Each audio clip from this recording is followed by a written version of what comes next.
Well, welcome along to ZMS. It's quite a big night tonight. We have two races for you. In 2 minutes, 37 seconds, 36, 35, 34. It's 2-1 over to Calais. 53.8 kilometres, 393 metres of climbing. Most of that out of the sea, as we'll see in a minute when we see the route. Intervening this, here we are. So we're coming out of Folkestone there. Chapel de Fern. Interestingly, here in Kent, there's a few places with French names. There's obviously as a result of the Norman invasion some years ago and the settlement of the Normans in the area. As you can see, this dips down, it goes under the sea, and it comes out the other side.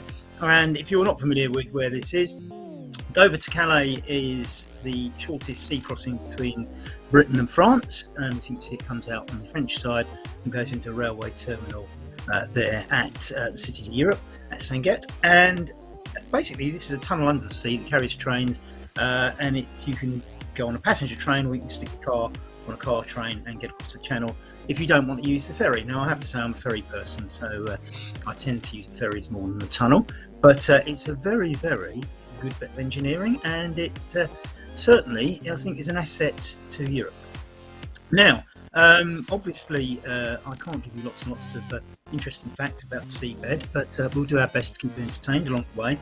Here's the standings at the moment. Henrik Mard, Pedlars in first and second place with John Beams there. Casper Heddenham from Denmark, of course, James Melville from Glasgow, Jan Linden of Pokermotion, and Peter Brookwevel from Berkshire. Joris Scheppers, Ratio Racing, Matthias Lundqvist, and John Sammett from Pokermotion, it's up in Staffordshire. Nick Greenhalgh from West London, riding for Ratio Racing. Make up the top 10. Now, you'll see this is based on time, and there's probably, with 22. So the top 20 separated by 16 minutes on overall time, and we've had 8 stages to date. So let's see how it pans out. Remember, not everybody rides in the races. You can ride it at different time zones. So there will be times accumulated in the earlier versions of this today. So, you know, as I say, it all has to be got together. They do a fantastic job at OTR putting all this together. So as soon as this race is over, they'll aggregate all the results and put up the times, I think, on their Facebook page. So you can have a look at that. 13 seconds to start. Let's go to the start line and see what we've got. 120 odd riders on the start line, and they're about to go in 7, 6, 5. I won't count down. You can see for yourself too. Yeah, and then I did it. Off they go. The idea is you sprint as hard as you can to make sure you don't get dropped early on. A couple of people will have dropouts on the line and get caught out, I'm sure. Now you can see from the bottom of the screen, you get this deep descent where it goes underground. Now I'm interested to see what the graphics do here, because now I have to let you into a secret. And before I go there, I should explain we're not going to cover the whole of this race. We're going to flip over to my own race, the West London race, somewhere in the middle of this, around 7:30, and then come back for the finish of this. So I don't have to have done lots and lots of research about the seabed to give you interesting facts about what goes on just above the tunnel. I'll tell you lots of stories about my trips to France if we run out of interesting things to say in the race, but you shouldn't have to endure those, because we will go over flicking between the two races while they're both on, and come back for the finish of this one. So we'll start and finish with this race, and there'll be sort of intervening flipovers to the West London race, which I run, of course. So any bias you notice, you can complain to the broadcasters, but it's I'll try to be as fair as I can. And I don't choose when we're flicking over, that's the producer. So any perceived bias is not coming from me in terms of coverage. Both great races, of course, and you can see the peloton's sort of quite stuck together here. So this is not a lot to say at the moment. This is holding true. It's a flat race, and I suspect, you know, if you look at the beginning, there is this little lump just before they go down into the sea. I mean, the interesting thing about this is that although this looks flat, this is a hilly part of land, actually, and the seam of chalk that makes the cliffs both on the UK and the French side of this, where this crossing is, it's the same seam of chalk that runs all the way through southern England and the South Downs, all the way down to Champagne. So it's the same, you know, essentially it's the same ground makeup, the same seam of chalk that Champagne, you know, runs all the way from Champagne to the South Downs in southern England. And in fact, the best, well, this is going to sound a bit biased, a lot of the best English wines do come from the South Downs off that chalk seam. I'm not a vineyard, I don't know everything about winemaking, but I do understand that the chalk is a vital component in the making of certain good wines, and certainly the Brandy region around Cognac is also built on chalk. And they call some of their areas around Cognac Champagne as well. And I'm told that it translates, and I don't believe it's entirely French. I think it has an older, well, champ means fields, but I think it means white fields or something like that. Champ is definitely the word for field in French, so take that from like we will. But anyway, this is the same seam of chalk that we're cutting through. And what happened is that once upon a time, Britain and France were joined up, and the sea eventually eroded that chalk and created the channel of water that we're about to go under. But of course, when either side of the channel just here, it's quite hilly, because this was this sort of seam of hilly chalk, and therefore, as you can see on the race there at the bottom, we're soon going to go down a little dip and then up a rather steep climb. In fact, we've got this first climb coming up. So we've got one short climb. Well, I suppose it's two, one and a bit short climbs. We're going up one at the moment, 7.5% gradient. Then we do that other dip, up another steep one, and then the drop down into channel. So any attacks really need to happen around here. We look in the Zoom room. John Beam's there. I'm sure he just sticks the film up because he always has that same sort of poker face concentration thing. Daniel Nurberger rocking around. Henrik Mard, who leads the series, of course, over there. And he's not pedalling. That is not a good sign. That is not a good sign. I wonder what's happened to Henrik. The way he's breathing, he's either sort of counting his breath before he swears at his technical dropout. I don't know, but there he is at the front. He doesn't look like he's moving, does it? On the so maybe his legs were moving, but there he is. Oh, I see the picture of Frodo. I don't know. He's certainly cycling there. Maybe he was just freewheeling down the hill. Sorry, I was probably should look at both screens. I think he must have been freewheeling there and getting his breath back, because he's certainly in the lead and what have you. So forgive me, I shall keep my eyeballs spread across the two screens and keep a better handle on things if I can. Rasmus Feldball is making up the numbers along with Joris Sheffers, 5 in the Zoom room this evening, so you can see what they look like. Interestingly, 2 of them without jerseys on, and I can perfectly understand that, because I get very, very hot doing this. Looking at the screens there, they're both on, everybody seems to be on sort of decent ascents at the moment, so the speed is a little bit down, sort of, well, a little bit down. It's below 20 kph, and you can see the field thinning there. That is really thinning out in the bottom picture. So the effect of the climb is taking its toll. Look at that. That is very, very stretched. We're looking.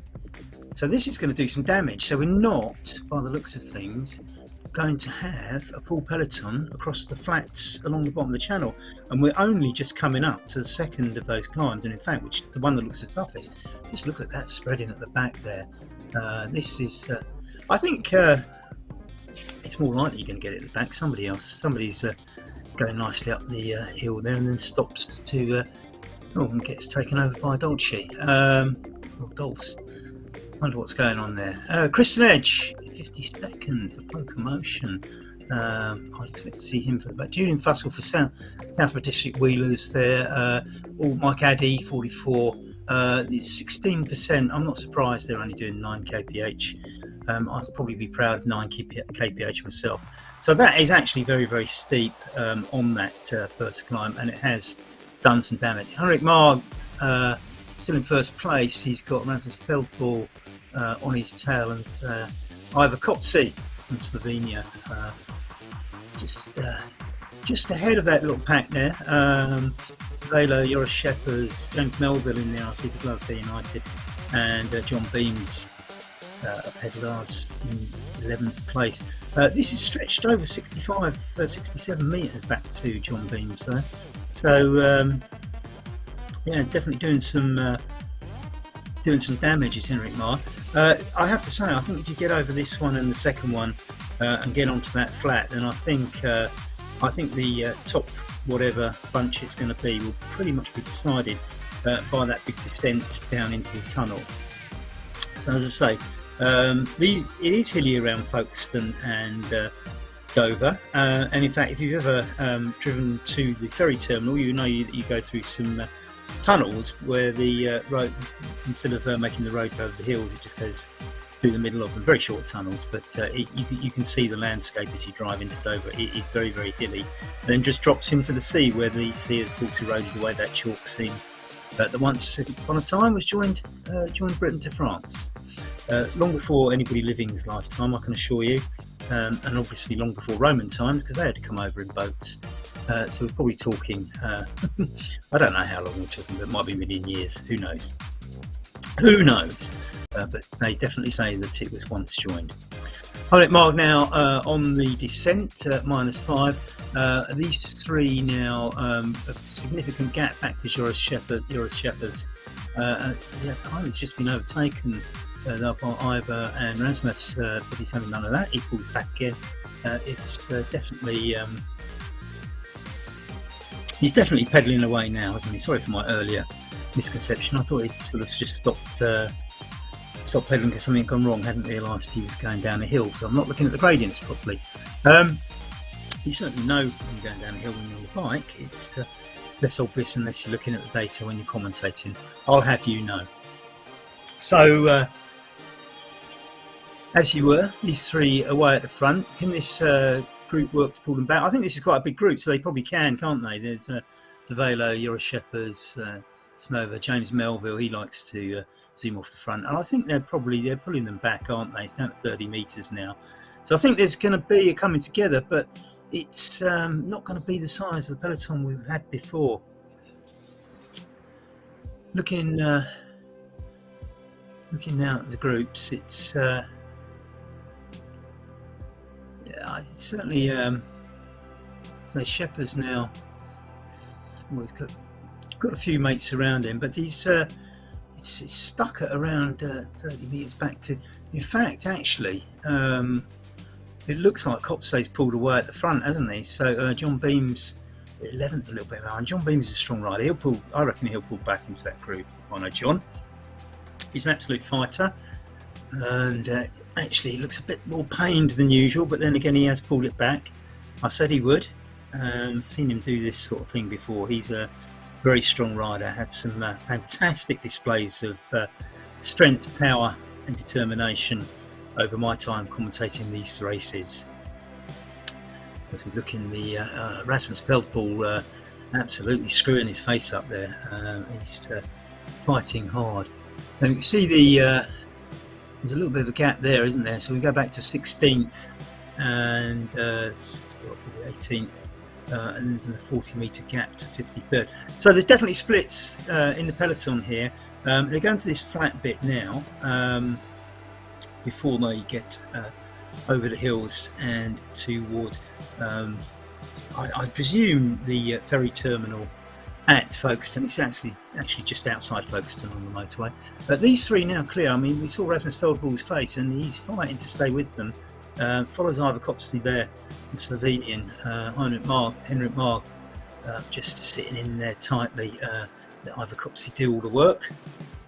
And here we see Rasmus not looking quite as pained as he was a moment ago. So he's obviously feeling a bit more comfortable sitting on the wheel of Ivor Copsey there, the Slovenian. Henrik now not quite breathing as hard as he was, so again probably enjoying that position, just sitting on the wheel. John Beams and his usual poker face back again. Daniel Nurschberg from Germany and Joris Shepherd's making up the Zoom room this evening. So looking at these three out the front, and it's Ivor Copsey doing most of the work. Rasmus just slipping off the back a little bit there. He needs to work to stay on there. I think he's probably going to do it. The gap seems to be closing and he's back on.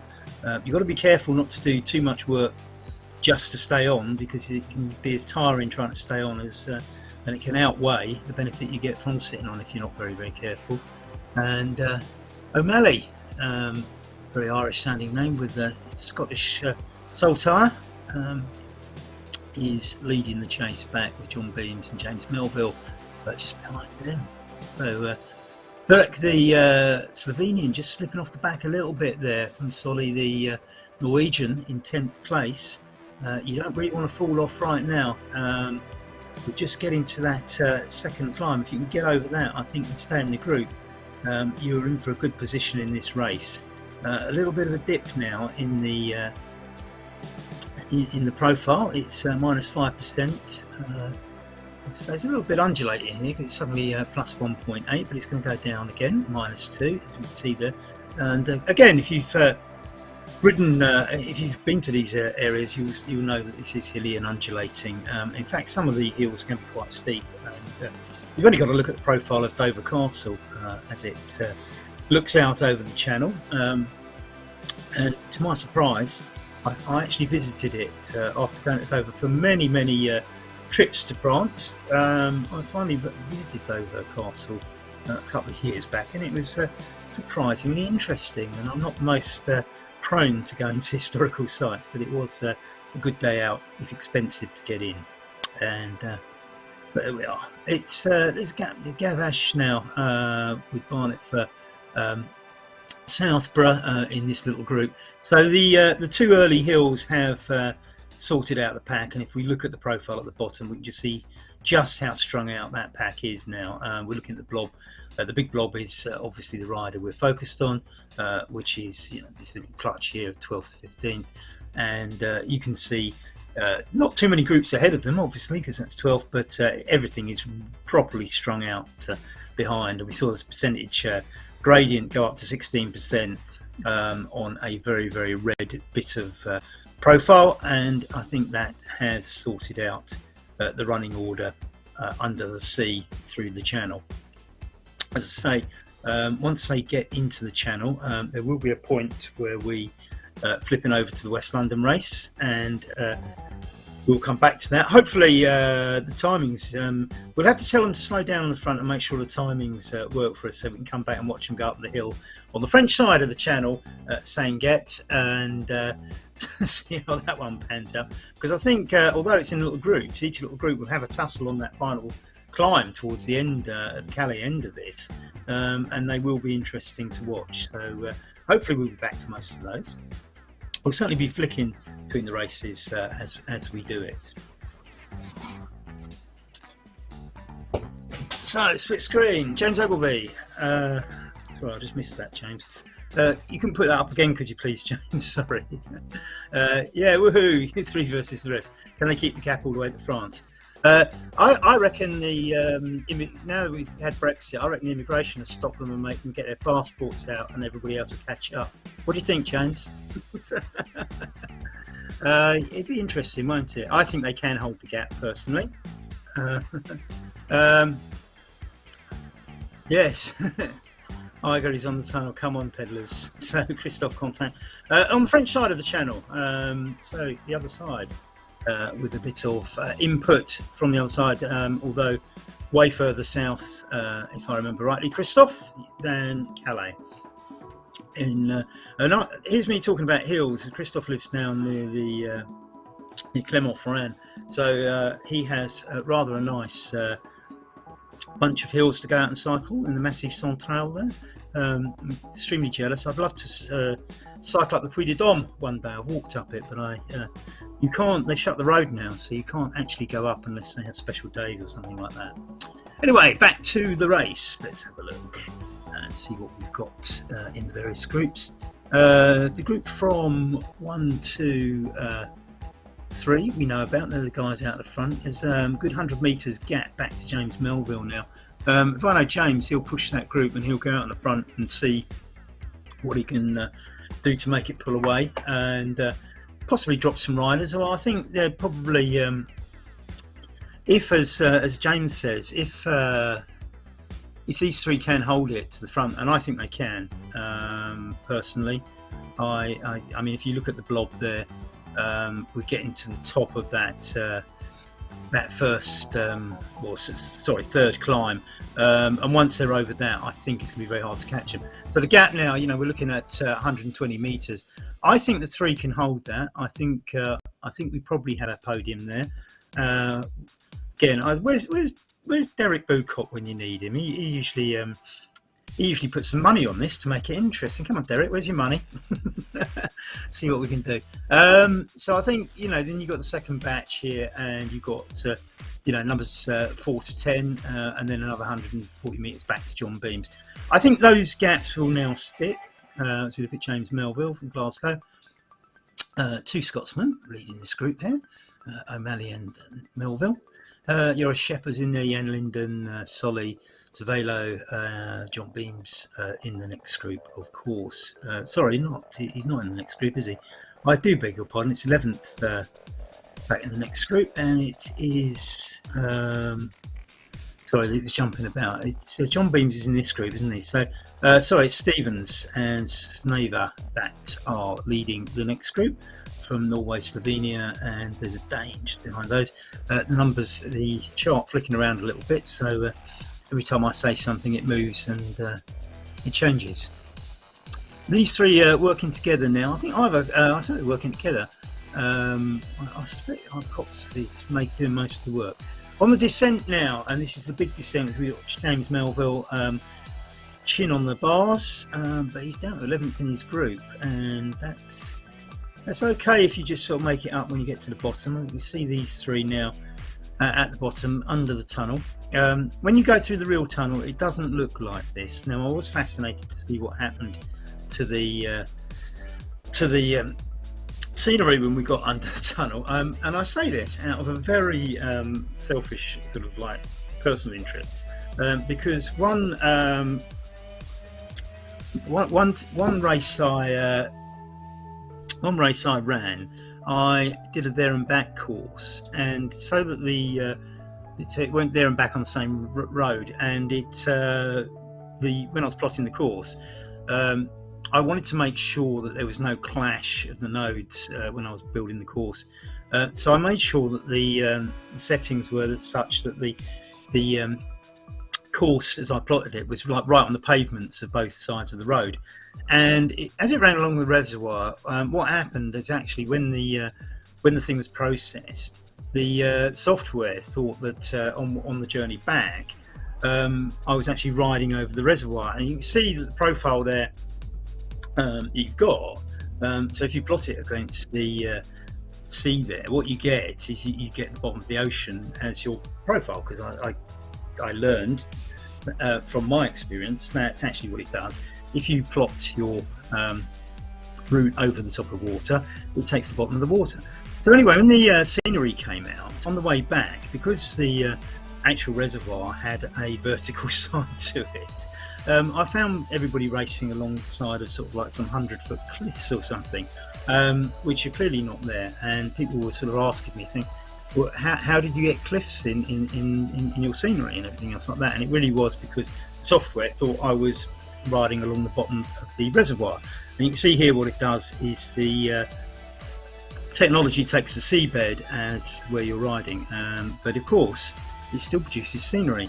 Now the reason I got cliffs and this doesn't is because I've done the other side of the road as the way out. So on the route it had one at, shall we say, 10 metres above sea level and one at 90 metres below sea level, and it just assumed there must be a cliff at the side, and it made for fantastic scenery, but there are no cliffs like that in London, I can assure you. So this is interesting. So they're on the seabed now, and no doubt under there's not a lot to see actually. If you ever go through the tunnel, it's pitch black, which is one of the reasons I actually use the ferries, because I use the ferry as a stop in the journey and have something to eat on the ferry, which if you go in the car, you're just stuck inside your car, inside a big railway carriage accommodating cars. On the Eurostar, which is the passenger train, of course it's very different. I'm glad to see the Eurostar's beginning to put more services on after COVID. I recently used the Eurostar to go to Ghent and watch the 6-day Ghent track cycling. Back to the race, and here's the further back in it, and we can see people in 100 and second, no, I'm about 106. They have done 9.5 kilometres out of the 44. They're just about to go up the third of the little ramps, and you can see it slowing right down 17 kph there. And they get strung out, as so often happens on hills. We've all been on a club ride where we get strung out on the hills, but no stringing out for these guys. They are there and they're going along the bottom. But wouldn't it be great if the scenery had bubbles coming out their mouth because they're on the seabed? But anyway, they no wetsuits required, no oxygen tanks. Although I suspect some of the guys in the old pain cave there wouldn't mind an oxygen tank just to help the breathing a little bit. Henrik Mard now taking the lead. Ivor Copsley's done his turn on the front. They're pumping out 42 kph on 0 degree gradient because it's dead flat down here, which is pretty decent speed. And I think they are now, 270 metres ahead of the rest. So they're obviously pulling away at a faster pace than the people behind them. And to go back to James's, will they make it all the way to France on their own? I think they will. And of course they pulled this gap out on the ascents on the English side of the channel, and they've got one more ascent on the French side up to Saint Gap, and they, I think, have proved that they can do climbs. It's just really what these three do on that last climb. The cat and mouse effect. Will somebody go for it or not? But at the moment, I think it probably suits all three of them just to sit there and work together, take turns on the front, as we see Rasmus Feldpool just on the back there.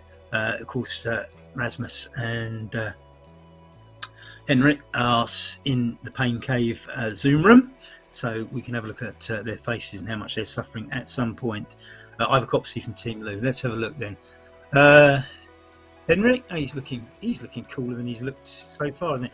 Rasmus, mouth open, taking as much oxygen as he can, and he's swaying a little bit. But I think Rasmus is in a rhythm, and I think that's just his style, isn't it? So I think they're both looking fairly comfortable. I mean, put it this way, Rasmus, my mouth would be sort of absolutely gasping. Whereas I think yours is just optimised for maximum oxygen intake, isn't it? That's what you do. I don't know. I can't understand how people do it with their mouth closed. That's for sure. Anyway, there. Look, Rasmus closed his mouth then. Okay, so I think they're both looking quite comfortable, and we'll assume that they're going to get across front. I should imagine they'll extend that lead because whatever it was a moment ago when we looked, it's probably going to increase if they're going faster than the group behind. But of course, remember the group behind is slightly bigger, so the group effect could work for them. Here we look at the second group. 200, it has gone out a bit more, hasn't it? Look, it's heading for 300 now.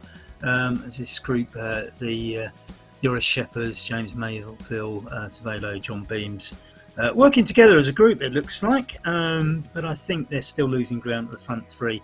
So maybe it's holding at around 280, but that's a huge gap to make up. That said, they are a larger group, and so we've got 7 of them.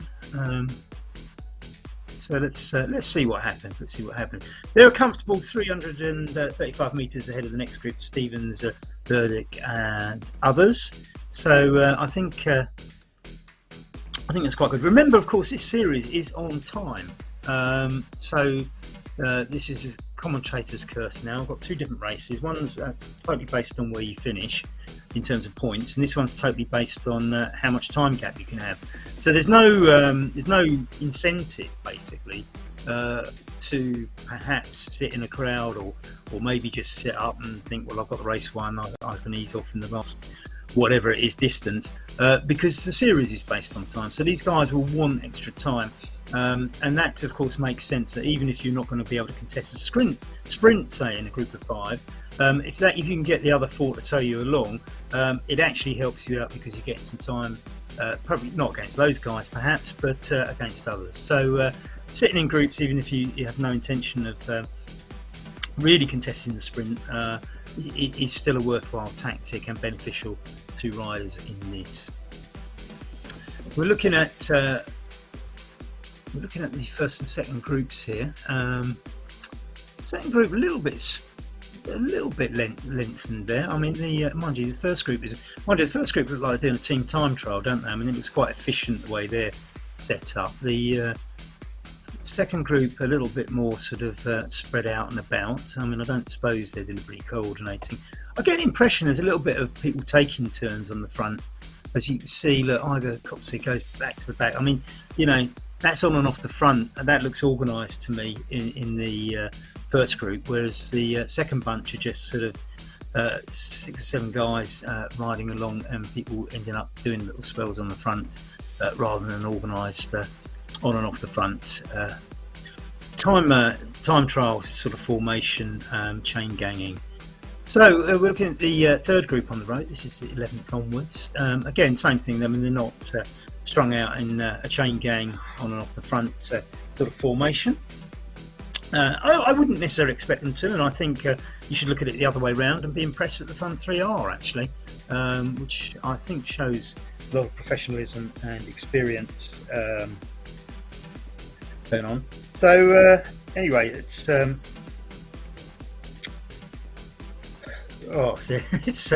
I'm just getting a bit distracted.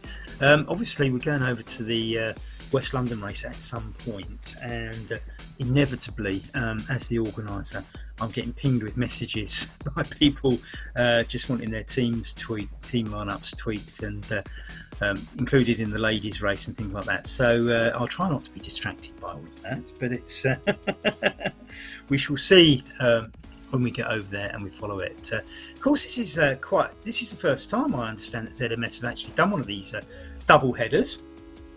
We've certainly done races where there's been more than one race. Should we call it a race meeting, where there's several races going on at once, and we flick from race to race. But we've never actually done 2 independent events together, and so this is a bit of a breakthrough broadcasting moment. You know, broadcasting history for e-racing going on here, and you're part of it if you're watching, and you're part of it if you're racing. So feel very, very proud of yourself. It's great stuff. Thanks for being here as well.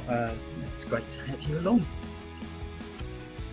And Eric is now stripped off and bare-chested, so it's only John Beams who's styling it out with the jersey still on, all undone of course. And it's I do admire how poker faced they can look, because I do not look like that when I'm racing, that's for sure. So having a look now at the groups. I don't think there's much change. I mean, the front three look very, very organised, don't they? I mean, this is exemplary cycling. They've eked out 360 metres now, and they're probably a quarter of a way across the channel now. So it's marvellous, actually. The other thing that when you're on the boat, of course, you can monitor how far and close you are, because on a clear day you can actually see from one side of the sea to the other, so you can actually see the other country in the distance just, but it has to be a very clear day for you to do that. But obviously once you get in a boat you can see both sides, and you think you're getting nearer and nearer. And of course actually the one thing is, if you're not used to it, I think the ferries go sort of directly across to France, but then they sort of kind of turn left and sail up the French coast a little bit, so you get all excited thinking you're just off the French coast, and then it kind of goes a mile or a couple of kilometres up the coast and into the port of Calais. I think it has to take a certain route, because the sea that we're going under is actually one of the busiest shipping channels in the whole world, and that's because so much shipping is going through to other countries. I mean, Belgium, Germany, the Scandinavian countries all use that route to get through to the Atlantic. So the amount of shipping going through there, it's phenomenal. And if you are on the ferry, you will see lots and lots of dirty, great big tanker container ships there with you. It's reasonably interesting. I don't know if there is such a thing as ship spotting, but if there is, I'm sure that's probably one of the best places you could ever do it. And people probably on the ships on their way to Rotterdam as well, I would imagine, is a big one there. So big Dutch port, if that doesn't resonate with you. Going back to the race, let's have a look. We've got on our screen. The top right hand corner looks interesting, 14th onwards. We haven't given them much coverage, so let's have a look who we've got in the 14th group up there with Gavash and Mark Rowbottom. I see is in there, along with Williamson, Roy the Rocket Neild, Akula, Welsh, and who else we got in there? Peter Brook. Oh no, they're just ahead of Peter Brookwavell from Berkshire in southern England with T. Simons, Daniel Nurschber from Germany, of course, Janssen, sorry, in there as well as Simons. I think I mentioned him, and the Dane Drum, Oram, sorry. It's anyway. So Mark Rowbottom there as a racing kit, and most of the others. That's a Danish, the Oram is in the CKD kit. That's the Cycling Club Denmark kit, and that's probably about it, really. Oh no, I think the GBR kit is probably Pokemotion, so the white jersey with the red writing across is Pokemotion, and 3R in the light blue, red and white jersey there. So a bit of team spotting for you, and ship spotting to team spotting. These are train spotting is actually going down the list of important getting overtaken by ship spotting and team spotting here. Jersey spotting. Now that would be a if you think that most things that are collectible are based on a combination of variety and scarcity, collecting cycling jerseys would probably fit a lot of those things, and a lot of them would have interesting designs too, wouldn't they? And a couple of signed ones from famous cyclists would make your collection even better, wouldn't it? But anyway, my wife says I have too many cycling jerseys already, so we won't entertain that notion in this house. So all looking same as in the Pain Cave there, and as I say, the group's nicely split out on the road, maintaining a distance, gaining distance. And remember, as I said before, this series is about time. So position on the road, if you finish one place behind somebody, but you've just lost 2 minutes, you lost 2 minutes. This is Tour de Monde. This is a stage race. It's cumulative and all the rest of it, versus what we're going to see in a minute, which is a series. And a series, for example, the one I run, the races are all different, but the point, they're roughly the same length, but you get points where you finish, and so you could finish a long way behind somebody else but only lose a point. And don't start me off on the points for the ladies section of it, because that's a little bit complicated for various reasons that I won't bore you with now, because to be honest, you'd probably find ship spotting more interesting. So we keep going. Trips to France. I always, living on an island like Britain is, it's got a strong naval history, and there was always sort of sense of adventure, I think, going across the channel here, and I think a lot of British people will share this emotion with me. There's kind of like you're really leaving your country when you get on a boat and cross the sea, or even these days go under the tunnel that we're riding under now. And equally, when you come home, there's sort of homecoming when you watch the cliffs of Dover getting nearer to the shore. So it's quite it has that sense of travel that I think you don't always get when you live in countries that are joined together and you just cross the border. So it's quite a point. It's quite an emotional thing. The sea, I think to most Britons, because we are islanders, and I suspect that's true of a lot of countries that are islands, whether it's Iceland or I don't know.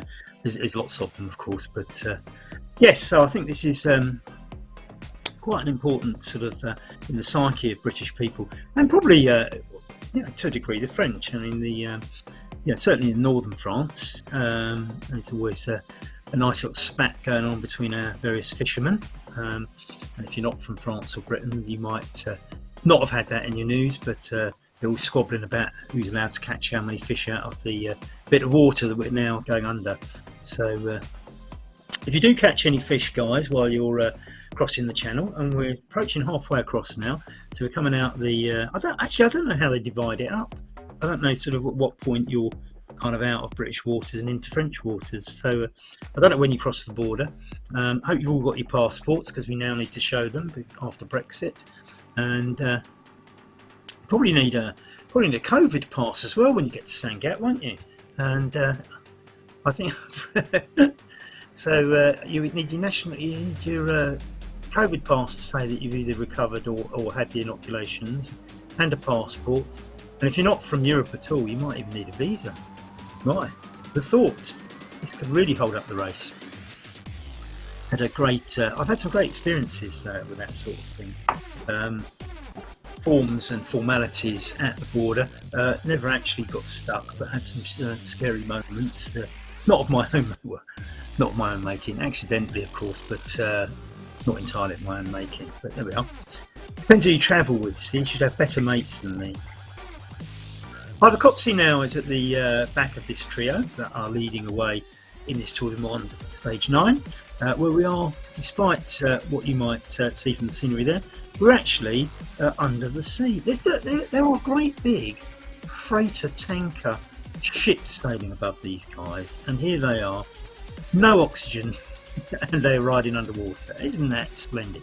I mean, in theory, I'm sure James will correct me, but in theory, what you do is you're saying that they're riding under the tunnel, so in the tunnel that the trains go through. So, of course, you know, the way this is plotted, the idea is you're going through the tunnel. But my instinct is that what the mapping software does is place you on the seabed. So, if I contradict the way OTR have advertised this, I'm being slightly disingenuous, slightly cheeky, and it's all done in good humour. Because I think it's a splendid idea, and I think well done OTR for coming up with this one. Novelty all the way. In fact, they've done a splendid job with most of the courses around the world that they put into this series. Very well executed and very well supported. I think it's been a landmark for e-racing, and I think they should be very proud of themselves for doing so. So well done, James, and all the team. Still waiting for Derek to put some money on who's going to win this one, though. That's what we need. That's what we need to spice this one up. If you don't get the reference, last Wednesday I was covering this series, and Derek Pocock promised to bet a fiver on the front group not being caught, and they were by one rider. But we had a vote on the. If you're watching this on Facebook, you can actually, if you post on Facebook, it should come up on the screen. And they go through the halfway stage. That was the yellow banner there. So the front three are over halfway now. You can see in the top right-hand corner, pushing out 42, 43, which has been fairly consistent over this race. But as I was saying, you can actually post your comments on the gaps. 500 between 9th and 10th now. These are big gaps, aren't they? It's starting to get quite big. There's not a lot you can do about that. This is the second group coming through the halfway mark. The yellow banner there. Euro Shepherds just sitting on the back, just going around the locomotion riders. Jan Linden, one of them. So we got this is the next group, as I say, way back by the looks of things, but nevertheless working nicely together. I mean, I think this is the thing. You just got to look at this and say, well, you know, what's the point of attacking? Well, the answer is there is one point of attacking, but actually, if you go off the front and stretch it, you might lose a couple of your competitors. And you can see a couple of Danes here now.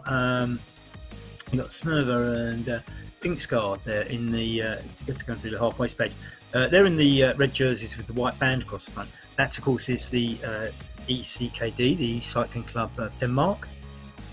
Look at 17th. Roy Rocket Neild here in that resplendent jersey. I love that jersey. Mark Rowbottom just getting over the line. If that was there is sprinters points in this. I don't know if any of those halfway stages contribute to that. I don't know. Maybe James can clarify for me. But I see. So Mark was just. It looked like he was intent on getting to that line as quickly as possible. So there might be something in here. I think Nick Greenhouse is currently the holder of the blue jersey for the sprinters. Well done, Nick. And I assume Nick might have ridden this morning actually. So I don't know. I haven't seen him in this race, so I assume he's right. He's ridden this morning, and he's probably going to be in the West London one. Just having a look at the West London start there. We've got 3 minutes to the start there. We can have a look at the course. I think there's nothing too much to tell you about this one. I can say that because I plotted it myself. Windsor Eton Bray, which I quite liked because the acronym is web, and we are racing on the web, of course. 15.7 kilometres, only 20 metres. I think my the GPS said it was 69, so I don't know what happened in the translation there. As you can see, it starts out of Windsor, where one of the Queen of Britain's homes is. It goes through Eton Wick, through Dorney, which the big lake you see at the bottom is the Olympic Rowing Lake, so that's where the 2012 Olympic rowing was done. We go through Bray, which is very well to do and very nice, and has a string of Michelin-style restaurants, and we stop in the middle of nowhere after crossing the M4 motorway. It's all dead flat. I think it should be a nice big peloton sprint finish. That's what it's designed to do, and we shall go over to the start in a minute, about 3 minutes away from the start of that race. So it's a great double header, isn't it? It probably suits me a little bit because I think these little groups now, as we've just done halfway, so it's taken us 40 minutes to do halfway. On the basis it takes 40 minutes to get to the other side, it should take 20-25 minutes to cover the West London race.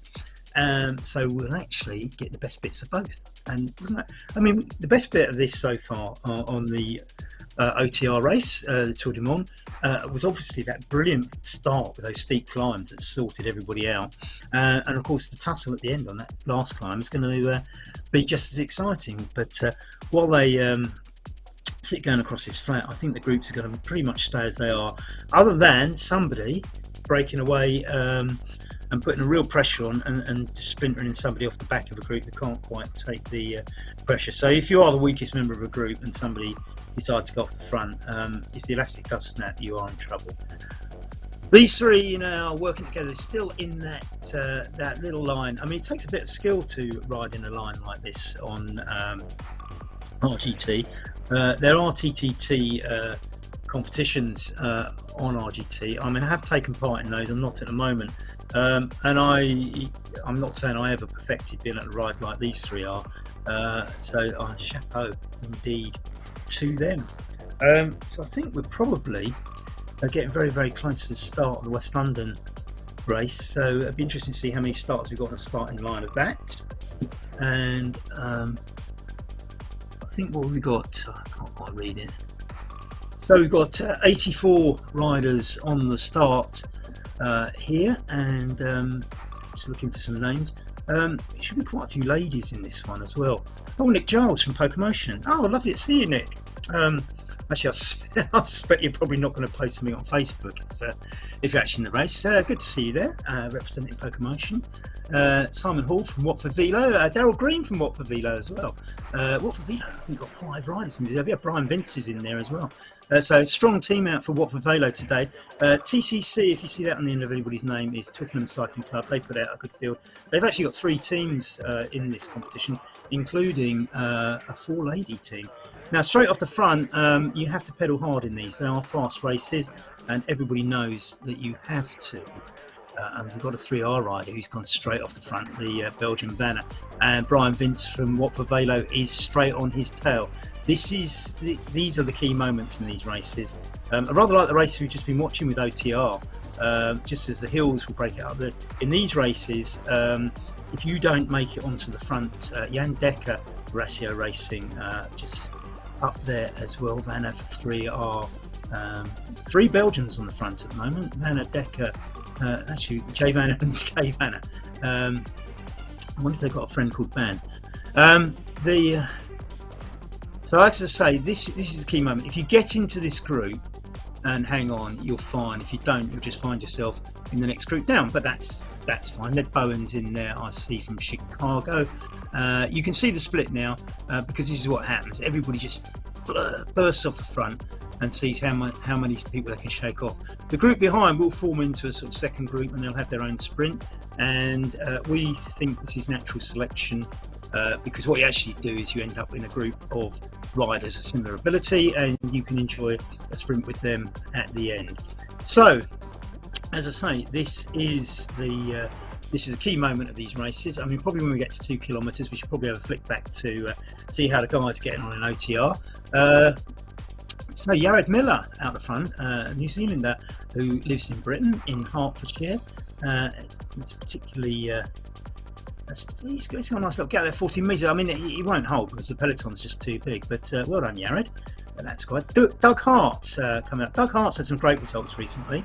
Man from No Pins. John Sammer in 4th place at the moment is Jonathan Frost for Twickenham. I said the TCCs, that's Twickenham Cycling Club. So John Frost up there. Yes, and James Curry for South District. Now James is up there. He's actually competing for the series, so watch out for him. Nick Giles from Pokemotion up there at the top, as you'd probably expect. Paul Hinson, who recently joined our 21 Dun Club. If you ride 21 of these races, we send you a free badge, and I had the pleasure of sending Paul one very, very recently. I'm just trying to see who else is in there. I'm hoping it'd be fantastic if one of the ladies had managed to get in this group. Anna Ronkanen managed to get into this group in one of our recent flat races and held it all the way there. So Nick Greenhouse, Ratio Racing is here. Simon, he's in 20th. He's in the second group. Oh, no, he's not. I beg your pardon, no, it's the first group. Simon Hall there from Watford. Nick Charles from Pokemotion leading the way in those white Pokemotion jerseys with the red writing. Moon Riders, Ryszek from Poland in that group as we look from the aerial angle. As I say, so that group's down to about 20 riders. And this is fairly typical. It will split into what I call natural selection. You can be unlucky and find yourself in second group, but I see both Ratio Racing riders here tonight. So Jan Decker and Nick Greenhouse have got themselves in that group. Brian Vince for Watford, and I think James Curry was in there for Southborough. Just names that. Thomas Nygren in there, Miles Askew I see, Carlos Sella from Spain, 32nd. This is a further back group, isn't it? There's Anna Ronkanen, 36. So she's in the second group, which is pretty decent. And if she's in the same group as Carlos Sella, I see Simon Hall from. No, actually, this is the first group, isn't it? Maybe not. Simon Hall from. No, it's the second group, isn't it? Andy Beale there from Westley. Simon Hall from Watford Velo. I see. Just trying to see who else is in there. Daryl Green from Watford Velo in there. Did I see Rafa Nunes in there? Oh, well done, Rafa. Good stuff. Ecuadorian. This now he plays in Stoke. Well done, Rafa. It's good to see you in that room. Carlos Sella and the likes. Tom Gates in that group. I would expect to see him further up. Quite interesting. Andy Beale pushing away there in the purple jersey. Meanwhile, back at the front group. No, hang on a minute. This is all one group, isn't it? Yeah, I think it is. Sorry, I beg your pardon. So that group's bigger than I thought. It goes up to 30, isn't it? So that is all front group. So in fact, all my comments about Tom Cakes and all the rest of it means they are in the front group, if that is correct. Maybe not. I'm getting a bit... yeah, maybe that is 30 riders, sorry. But yeah, because I can see Brian Vince at 34, 35th. Yeah, so all those people like Gates and all the rest of it are in the front group after all, I beg your pardon. So that's quite good. I mean, Simon Hall doing well there. I know Watford Velo have put out 5 riders tonight, and they have 4 in the team, and I think they had the Daryl Greens in the front group, and that's the guy they left out of the team. Oh no! Oh dear. Oh shit. Sorry, didn't say that. That's bad enough. Brian Vince, though, nevertheless, for Watford Velo showing the way. Watford have picked that orange and black kit. Their actual colours are red, yellow, and black. So. Red and yellow mixed make orange. Good choice. Let's go back and have a look at what's happening under the sea, shall we? So if we can have full screen on the Tour du Monde, if we could, and we'll just flip through the groups there. The front 3 now comfortably out at 500 metres. So it hasn't changed a lot. I mean, they're still pushing out that steady 43 kilometres per hour. But the gap holding steady, which suggests your Sheppers, Jan Linden, et al. Are holding their own, or very close to that, as we look at Group 2 here. That's Group 3, isn't it, I think? Yes, that's Group 3. That's Gavash, Shanala Stevens in the Moon Riders jersey there. The Slovenian rider, Kingsguard from Denmark, and I'm trying to think who South rider must be Gavash, wasn't it? This is the second group, so they're holding together quite nicely. 6 of them in there. Oh, we have a breakaway at the front, and it is Nick Giles from Pokemotion. And that is quite an impressive breakaway, Nick. 10 kilometres to go. I think that'd be hard to hold. Doug Hart pushing away. Now, Doug Hart's, I say, been riding quite well recently in Vanna, the Belgium, again, who we saw earlier pushing out. So Doug Hart's made the bridge. Now, what often happens in these races, and Doug Hart gives us a little wave. Thanks, Doug, mate. Well done. It's quite an impressive bridge. Now, you dragged some people along, but you have stretched the, this is between Doug and Nick Giles. Between them, they have stretched this group, and what quite often happens here is the Moon Riders rider just going up to join those two. It's Wouter Claes, the Belgian, and what happens is you stretch it, and you can see there's just 3 or 4 in that little middle ground, and 3 or 4 people are just straggling off the back. The likelihood is somebody is going to not quite make it back on. And there's a couple of riders back there at 35th. There's a Polish rider I can see, and Daryl Green from Watford at 35th needs to work some to get back on. If he's, I mean, this is difficult when this happens. The gap now is a little bit.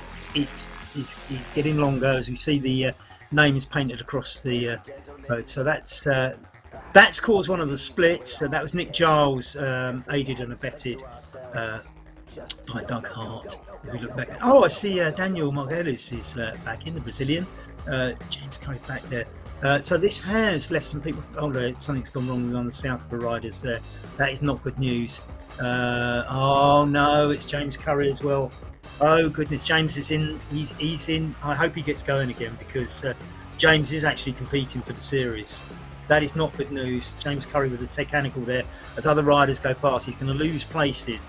But remember, unlike the stage race series, you know, he can lose loads and loads of minutes as Matt Hammond takes the lead out there, and he's gone out solo. You can lose loads and loads of minutes, but it's the places you lose. So we had one recently where Alistair McAlpine had a mechanical. He couldn't get the bike out for 20 minutes, and everybody else had finished, and he got on his bike and just rode the rest of the course to pick up the points for last place, because they helped towards his overall position. So not all the same. Casper's Hederdam is just ahead of Cavalius, the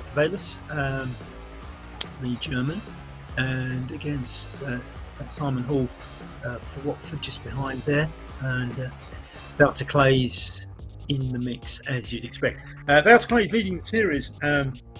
He is doing very, very well in this series, and he's probably the star rider so far in the series. The other star rider of these events has been hitherto Ned Bowen. Hasn't had the greatest results recently. He's been a bit unlucky, but Matt Hammond has pulled out 32 metres, and whatever happens here, I think that they will catch him, but not all of them. I think this is going to cause more damage. As I say, tactically, this is why you go off the front. It's not that you will get away solo. What you'll actually do is just drop a few people off the back, because not everybody will be able to hold this. So they come back together again, but very, very strung out. If somebody keeps that tempo going, you can expect to see splits. If they don't, you won't. If we go through the halfway stage, Andy Beale's still in the front group with Miles Askew from Moon Riders. Great to see them both. The Matthias Bergqvist in there too. Stuart Gillies, I see. Thomas Nygren from Sweden. Anna Rankkinen. Oh, she's in there. This is fantastic, Anna. Don't let it go, girl. Go for it. Go for it. Go for it. Get in there. Don't let it go. Now, I did say that the ladies' scoring is a little bit complicated. I think Anna's just lost that group. What a shame. Nevertheless, the way it's quite complicated. I say it's quite complicated, but it's not rocket science, I assure you. But I've kind of tweaked it in a way that I think suits making it sort of more interesting for the ladies, and it's probably less easy to understand straight away. But basically, the first lady will get 100 points, and how many points all the ladies behind get depends where they finish relatively to Anna. So if Anna finishes, let's say, 80th in this race, she'll get 80. She'll get 80 points. It's not 80th. If she finishes 20th in this race, she'll get 80 points or 81 points for finishing 20th in the unisex race. She'll get 100 points for being the first lady. Now, all the other ladies, you'll find their relative position and work out their points going backwards. So it's not going to be instantaneous, and poor old ladies have to wait for me to process all the results before they know what they've actually got in the ladies' competition. There are all sorts of reasons I won't bore you with as to why it's like that. And just before I start rambling about that, let's have a look at the Tour de Monde, shall we? Let's see how those guys are getting on. Because I get the impression that something's happening to this front three, because Rasmus, who was the one with the most pained face in the paint room, is slightly behind now. He appears to be pulling that gap together, but I think it looks like he's going to have to work hard. And remember, chasing back on, he is going to get back on, I think, but chasing back on, look at his face. I mean, this is a man putting his effort. He's done it. Absolutely fantastic. Well done, Rasmus. That was absolutely brilliant. Fantastic stuff. So Tour de Monde, let's just have a quick look at the second group before we go back to the closing stages of the West London race. So here we are, Group 2. That gap is now 100 metres more than last time we looked. I mean, it's 650, so the prediction that they would hold it out, and you can see we're getting ever closer to that climb out into St. Gat.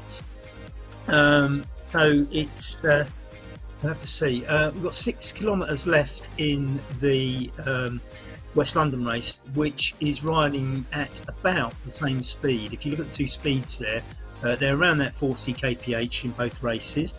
So by my calculations, with just over, well, say 6 kilometres to go in the West London race, they should finish with 6 or 7 kilometres left in the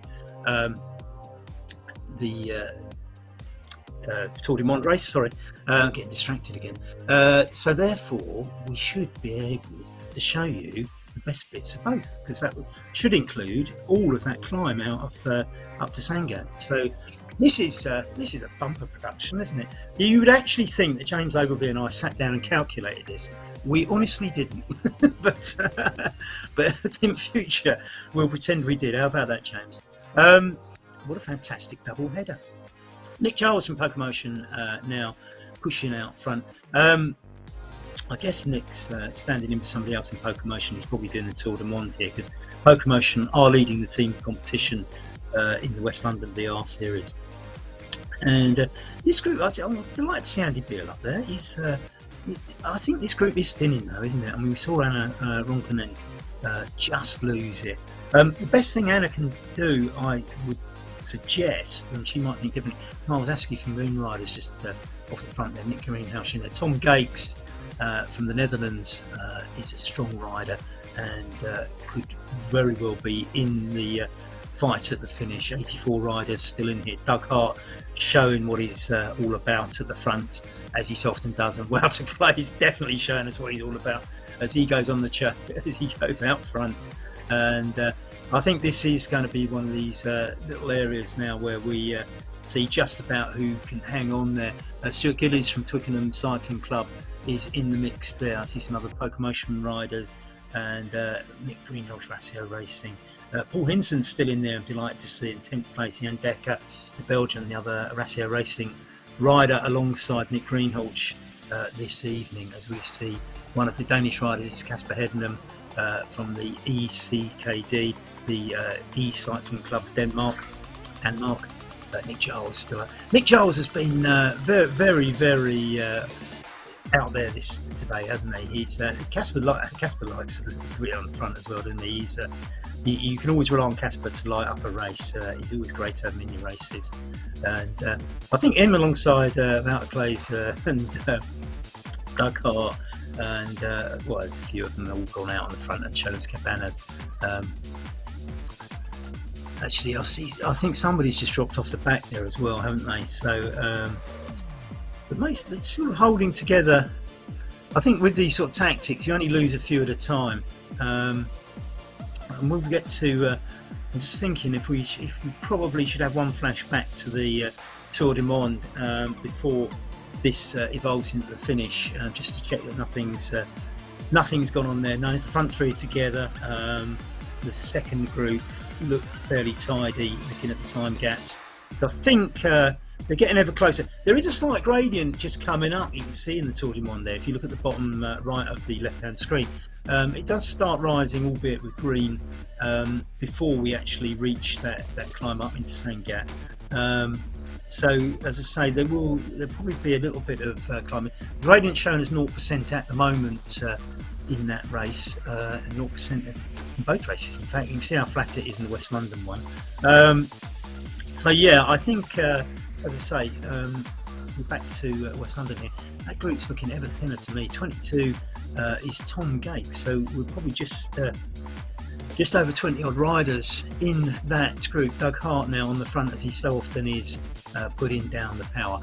There's nobody within sight looking back, so we've got 25 at Cabelas, so it's probably 25, maybe actually he's had a couple of people, so maybe 27 riders in this group who are going to contest the finish with 2.8 kilometres to go, powering away at 40 kph on the flat, which looks the same speed that we're seeing in the Tour du Monde race. The Tour du Monde race is considerably longer, of course, so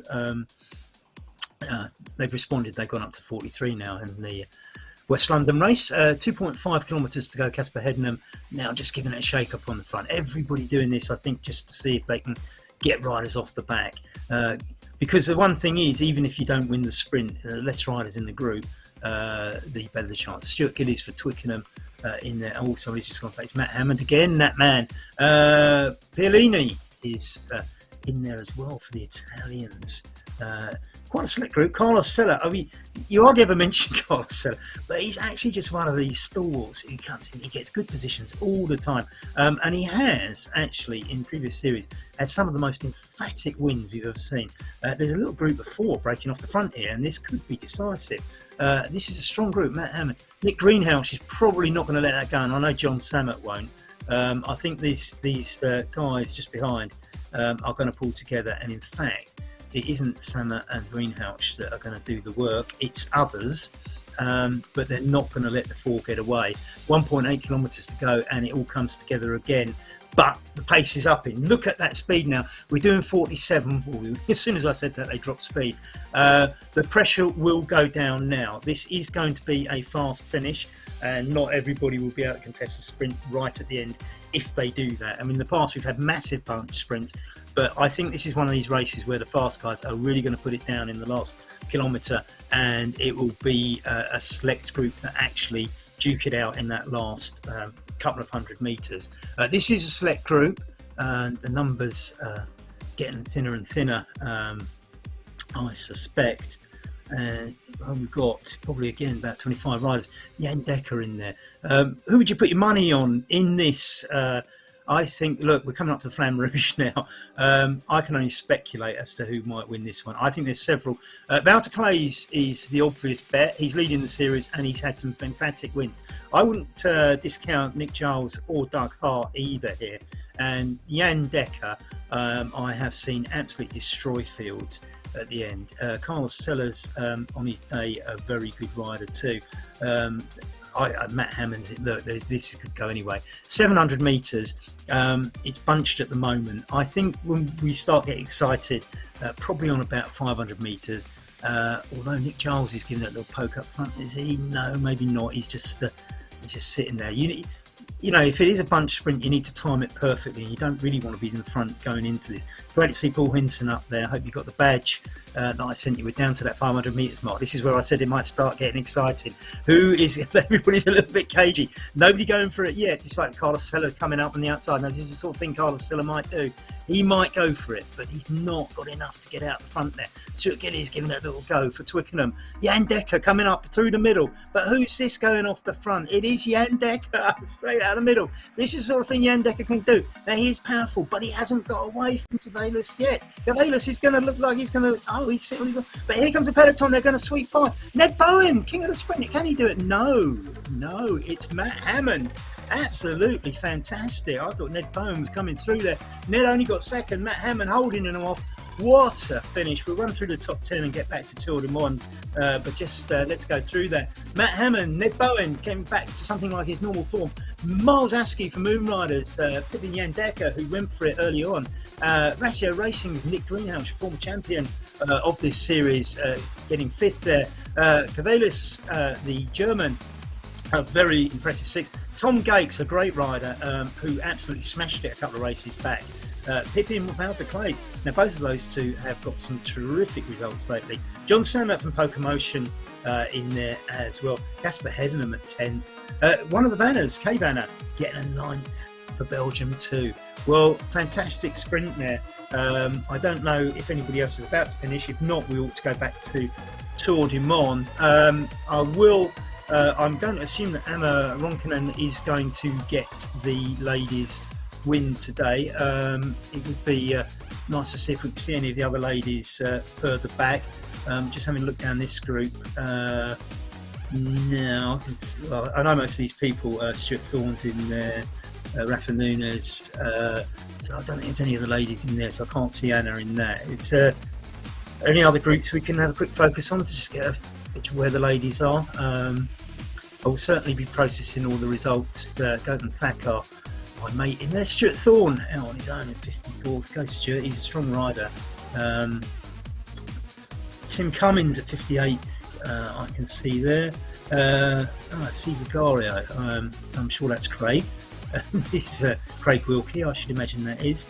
Here we are. Did I just see? I thought I saw one of the ladies then. No, maybe not. Sorry. It's I'm just trying to work out exactly where they are. I've seen Wilson up there. I'm just trying to see if I can. There's the 75th. Linda Van Dyke there from Australia. I'm picking out, and I would expect to see somewhere around there some of the other ladies.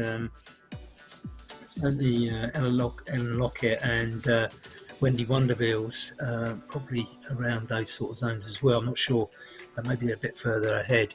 There's Wendy Wonderwheels, 70th. Sorry, I missed her, didn't I? From New Zealand, of course. Claire Miller from Twickenham in 71st as well. So we're picking out the ladies now, aren't we? So we've got Wendy Gallagher, Wendy Wonderwheels, Claire Miller riding neck and neck. And that's a little sprint to be had, 1.1 kilometres to go. I don't know whether we can enjoy watching these two ladies duke it out. I don't think they're going to get the win because I'm assuming that Anna's ahead of them. But remember, it's worth beating the other one out of these two. This is proper ladies racing going on now here. And it's worth beating the other lady just because, of course, you will get 1 point ahead of her because it is your points are relative to the winning ladies, but they're also relative to every other female rider in the race. So you do want to get points ahead of the other one. So let's hope we're going to get a fantastic little sprint between these two. It'll be interesting to see how this one plays out. And you can see Linda just behind. She's in a little group, and it's worth her while beating the two, I assume, men that she's riding with. Assuming now, might be wrong, but if she's riding with two men, it's worth her beating those men because her relative position towards the women ahead of her and behind her will score her more points. 500 metres to go. Claire Miller for Twickenham Cycling Club, just pushing ahead of Wendy from New Zealand. Wendy riding for OTR there, who of course are running the Tour du Monde, which we're going to flip back to after we've watched this little tussle here, 300 metres. Nobody giving the game away. You can't tell, can you? It's is it Wendy or is it Claire? We just don't know. They are neck and neck. Nobody's sitting on anybody's wheel. Claire's giving it a little dig out the front, or is Wendy trying to sit on a wheel? I don't know. 200 metres to go. You can get that little bit of a push if you time this right. 200 metres, probably a little bit early, but Wendy's going for it. Wendy's gone for it. She's out the saddle. She's pushing away. Can Claire respond? Claire's responding. Claire is nudging ahead now. This is exciting. I think Claire's just got it. I think Wendy might have gone a little bit early. Maybe not. Oh my goodness. It's that was. I think Claire just got that, didn't she? That was fantastic. Well done, ladies. I see Lisa West from Twickenham is in 77th. Couple of places behind Linda Van Dyke, but quite a distance because between Linda and Griselda Pulga there from Spain, of course, is a lady as well. So Griselda and Lisa West should have a little race. Here's Griselda from Spain, as I say, coming home in the West London race. Well done. Thank you very much for all the entertainment in the West London race, everybody. Thank you very much for taking part. As the organiser, I'm especially grateful. From ZMS, we're grateful. I think it's time to go back to Tour du Monde now because they are beginning that ascent, that final ascent. And I think this is where it's going to get exciting as we see Griselda just going through the Flamme Rouge there in the ladies' competition on the West London side. And we have the same three at the front. Now, you've just seen the gradient in the Tour du Monde on the left-hand side go up to 6.5%. This is where this race is going to get interesting. We couldn't have timed this better, could we? I think, you know, I don't know who takes the credit, whether it's Simon, Damon or me, but it's sorry, not Simon, whether it's James, Damon or me, James Ogilvie from OTR, or not. I think it was Damon's idea to actually fuse the two races, but the timing was perfect. And another course on another day, it might not have worked so well, might it? But we should all take credit from it. And a future planning tool for double header nights on RGT and ZMS. All three of them staying together at the front there. I think Rasmus is probably going to be the one where the elastic breaks, and it looks like it might just be snapping now. The gradient's only 1.2%, but exerted pressure from the other two can make it difficult for Rasmus. He's we've seen him fight and get back on the end, back on there, though, hasn't he? So it's not over. It's not over by any means yet. I just got a text from Damon. Right, so I'm rabbiting on about how well designed these two courses and how they complemented each other for a double header. And I was going to give Damon so much credit for coming up with the idea of double header in this. And he just texted me to go, it's a brilliant fluke. Oh well, at least you get honesty, don't you? Rasmus has slipped off the back in Tour du Monde. We're just seeing Griselda finish in the ladies race. I will compute all the ladies race results, and they will be on westlondoncycling.com in a few hours time. I'd get set on them now, but I'm too engrossed in the Tour du Monde as Rasmus is now, I think, off the back and is going to have to settle for third place on an 8.3% gradient.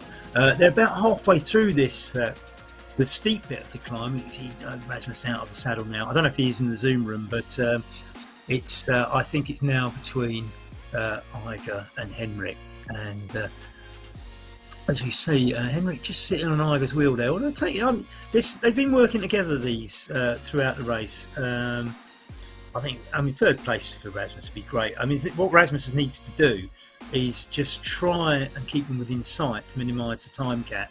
Would be my advice. As we see Jessica Wright in the West London race, just finishing there. I think she sort of said, actually, if we can go back, we can have a quick look at Jessica again, Damon, because she did say don't mention her in the commentary. Oh, there she is. Look, Jessica's finished 78, sorry, just behind Lisa West of Twickenham. Another couple of ladies there. Thank you for racing, Jessica Wright and Lisa West there for the ladies. As we flick back to Tour du Monde, sorry, and in the pain cave, and let's have a look. Rasmus looking pained as ever. I mean, I'm not surprised on this gradient.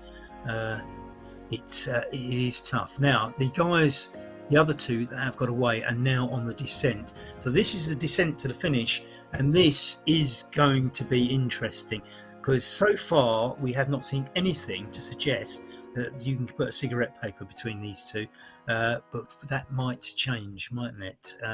Henrik, of course, leading the series. Igo is one of the guys in the pack behind him, so both of them have a vested interest. Bonus points on the line, so of course, relative to each other, it's important.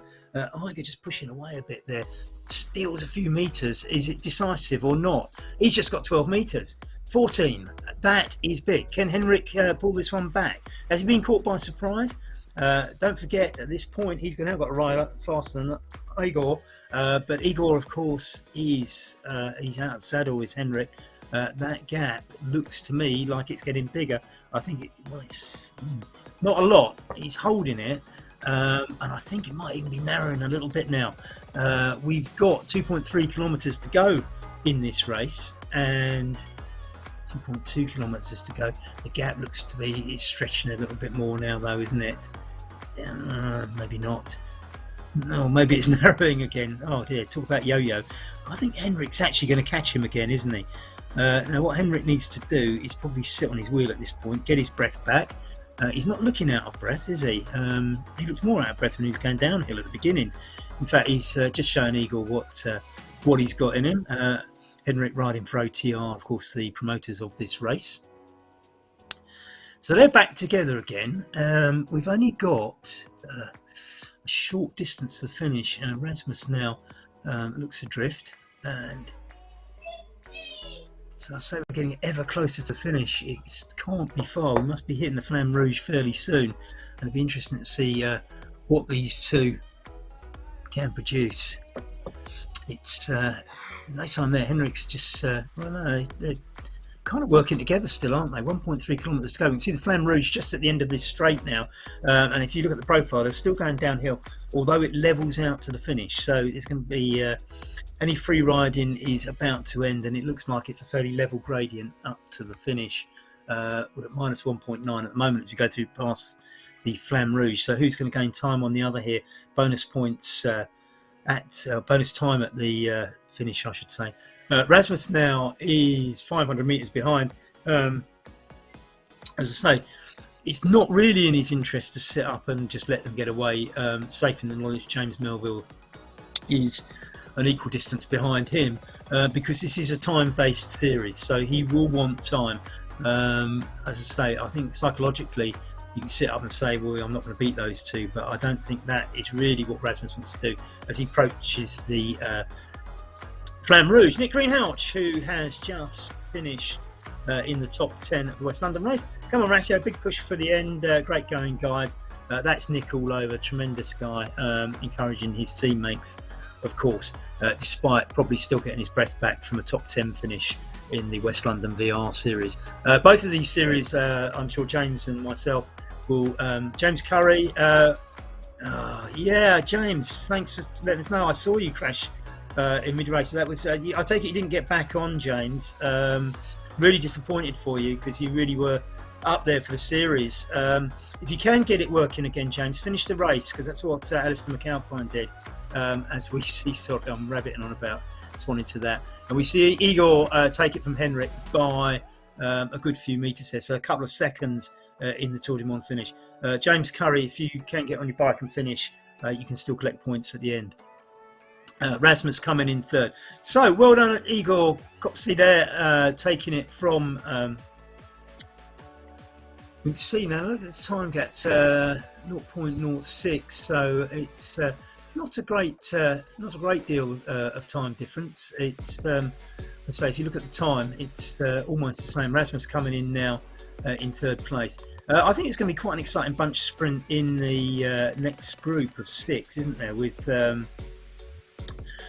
I think we've got some decent riders in there. James Melville, John Beams, Velo, Jan Linden, Hulsmans, and Joris Scheppers. I see. I think that's everybody. So I think there's a nice little sprint coming up in the what was the second group. Actually, it seems to have split up a bit as Sully is taking fourth place quite clearly. Joris Scheppers, James Melville just taking it from Joris Scheppers on the line there. Jan Linden. So that did split at the end. Of course, this is a 53-kilometre race. It's harder to stay together. Hulsmans from Belgium, now in 10th place, is only 600 metres from the line, but needs to keep his pace up because anything goes wrong now. He's got another little batch of riders, Newton, Barnett, Klingsgaard, Stevens, Schnever, not far behind him, 150 metres. They shouldn't really catch that over 500 metres, but as we saw with James Curry there, who just flashed up a message and distracted me, poor old James had a technical, and this happens. I was commentating on a race the other day where somebody actually got a technical about 10 metres from the finishing line and just had to watch all the other riders pass them. Very disappointing. 250 metres down to 200 metres for Hulsemans, the Belgian. You can see the finishing line, and he's going to come in 10th place. In fact, if you look at that, there's only 100 metres back to the next group, and it was 140 metres, so he's lost a little bit of time on the other group. One wonders if they're racing each other a little bit more. Let's see, 11th is Barnett, Southborough, Kirksgaard, Danish riders coming in a group, Klingsgaard and Snerver. Newton and Stevens along just ahead of Gavache, and Virch for Slovenia. Ryder Rocket Neild is coming in next. As we look at the classified results now, Igor Kotze at 1:18.51 over the 53 kilometres in the riders still coming in. Mark Rowbottom there we see. Rasmus Feldball stayed with them brilliantly, but it was Igor Kotze and Henrik Maard Henrik Maard from Pedlars, who really stole the show at the end. Igor Kotze just pulling away at the end there to take the stage, but only 2 seconds ahead of get a little wave from Keith Etchison there. Hi Keith. And it's as I say, I think Rasmus did really well. Igor Kotze of course just showing a little bit of class right at the end to nick it from Henrik Maard, who leads the series of course. 4th place, Torley Solly, Ratio Racing. That'll please Nick Greenhalgh, who's watching, and Joris Shepherd's in 6th for that team as well. So Ratio Racing taking 4th and 6th. That will please Nick Greenhalgh no end. James Melville for Glasgow United in 5th place. Jan Linden for Pokemotion is in 7th place. John Beams, Pedlars, again, John, a strong rider. Look at the times here. There's a 4-second gap between 6th and 7th, but you're starting to see a little clutch. Now, I suppose it's a clutch from 6th to 10th, isn't it? That was that little group. Spread out at the end, so we didn't have too many toe-to-toe sprints, so to speak. Igor Kotze, of course, pulling away from Henrik Maard at the end. Hulsemans, who we just seen finish, was a little bit of solo. Greg Marlett leading the next pack, and you see that little pack back to Jonathan Stevens in 16th, including Jep Slaver, Mads Klingsgaard, Greg Barnett, and Paul Newton. Gavache, in that group, in the next section, probably just probably clear from Joris Versic. Rocket Roy Neild, love the name. He is such a great name, Rocket Roy Neild. He kind of has sort of like it's like boxing, doesn't it? Absolutely brilliant. 1:21.41, 7 seconds clear of Christian Akula and Careless Vesper, who's another one of my favourite names in these things. We're going to get some more results. Fantastic. And keep me talking, Damon. So, who do we get down to? Careless Vesper, because I like that name, don't I? I'd like to know his real name. I think I saw it once on Strava or something like that. I haven't forgotten it. Is it Thor for Moon Riders? His names just get better and better, don't they? Jürgen Janssens. Unfortunately, Mark Rowbottom to a British year doesn't sound brilliant, but Ratio Racing picking up 23rd and 24th with Ben Phillips. And Ben Phillips invented the name Ratio Racing, if you didn't know. Ratio is the Welsh name for racing. So literally, Ratio Racing is racing in English, or Ratio in Welsh. Arne Fix was just behind Ben Phillips. Peter Brookmabel from Berkshire in southern Britain was 26th, ahead of the German Daniel Nussberg. Timo Achenbeck from Moon Riders picked Martin Urum from the Danish Cycling Club by 2 seconds, just in front of Keith Etchison from OTR. Thanks for your comment on Facebook again today, Keith. Wishing me luck. I'm sure there's plenty of faux pas in there, but they help make it more entertaining. I've spent years swearing at football commentators for making faux pas in the commentary. I know I understand why they do it. But lovely to see you, Keith, and thanks for your contribution on Facebook today. This has been fantastic. It is a fantastic tour, and it's not over yet. So there's stages to come. We're in the second week. We're at the business end of it. Oh, Derek Bucock. That's why there wasn't any betting, wasn't it? So Derek Bucock for OTR, 103rd there. What a shame, Derek. You should be watching when I'm commentating so that we can all have betting on it. More results piling in. Tony Simons, Flynn Brass, Leon Parks for Ratio Racing again, Paul Pudell OTR, Julian Fussell for Southwood District Wheelers, and Anders Johnson for RGT Sweden. Chris and Edge, one of the Pokemotion riders, 37th.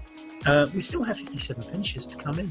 Lars Sonberg, another OTR rider in that familiar black, white and green OTR kit, coming up to the finishing line now. 53 minutes and 40 on the clock, so it's going to be a little bit over that, about 53.50 I would say, and 1 hour 26, nearly 27 I suppose by the time he finishes, but very well done. And I think that was some very tough climbs at the beginning of this, in the Kent Hills, just before it all drops into the ocean, where the sea wore away once the chain of hills that went all the way from Kent and Sussex in southern England all the way down to Champagne.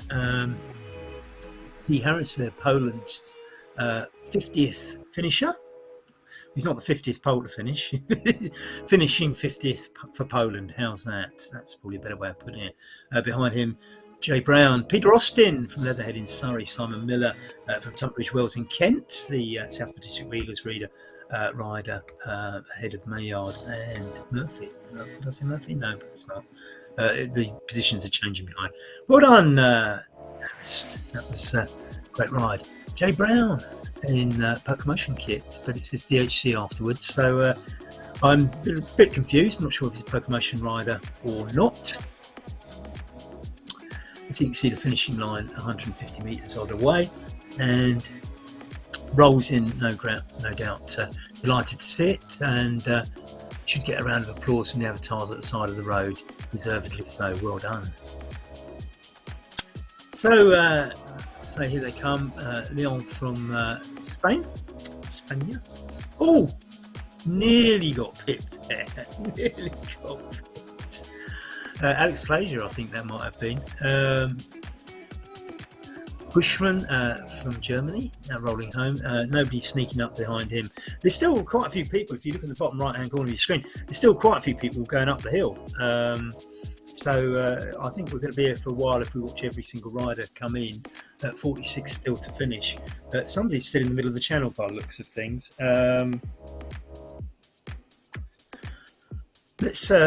I think there's a little bit of a gap between the people at the top of the hill and the people who are nearly at the finishing line. So I think when we see the next clutch come through, we'll give everybody their 2 seconds of fame as they cross the line, but probably not. There's a huge gap between the bunch coming in now and the next phase. So we'll watch the next phase, I think, and give everybody a little shout out. Tolstra, Bennett there, Horton, all coming in. They can see the finishing line, and there's not too many of those to come now, I think, because I think when Person finishes is 2.4 kilometres less. So I think 70th is where we'll probably pull the curtains. Person is, as I say, so far ahead of the next rider, at least a kilometre, but that's probably a very decent place to cut the coverage. He's got 400 metres to go. Now, look out on OTR if you want the results of the Tour du Monde. OTR have got their own Facebook page where they publish the results. They'll be up there later. James is probably going to be like me on spreadsheets. I shall be doing the spreadsheets for the West London VR races, all the ladies' positions, all the team classifications, and everything else that goes with that. So James and I will probably have a stiff drink and a laptop on the table with us for the rest of the evening. You can look out on OTR's Facebook page for their results for the Tour du Monde. My results will be on www.westlondoncycling.com, and if you look on there, there'll probably be a news item and various links to standing, etc. As we see Person, the 70th rider in today's Tour du Monde, with still 35 finishes to come. Well, this has been a bumper edition. Thanks very much to Damon. Thanks again to James and everybody else at OTR for putting this wonderful series on. We'll be back tomorrow. We've got the Great Barrier Reef tomorrow. Imagine if this was a real race. Imagine having to fly all those cyclists. As soon as they finish, right, on the plane, lads. we're going to the other side of the world now. Great Barrier Reef, eh? I don't know much about the Barrier Reef, to be honest. But I assume, looking at the pictures, that this is also under the sea. So, yes, this is fantastic stuff, isn't it? It's 20,000 leagues under the sea. Well, doesn't that look fantastic? That's got to be watched. Make sure you're on. Make sure you're there. 6:45 tomorrow. Tour du Monde, stage 10. Great Barrier Reef, 54.3 kilometres, about the same today. Elevation 222 metres. That can't be missed. Be there, and I'll see you sometime before then, commentating on something. I won't be commentating on that one tomorrow. I will be back in a fortnight. That is for certain, for the next West London DR race. Thanks to everybody. Damon, fantastic job again. And of course, this was all planned out to work so smoothly. See you next time.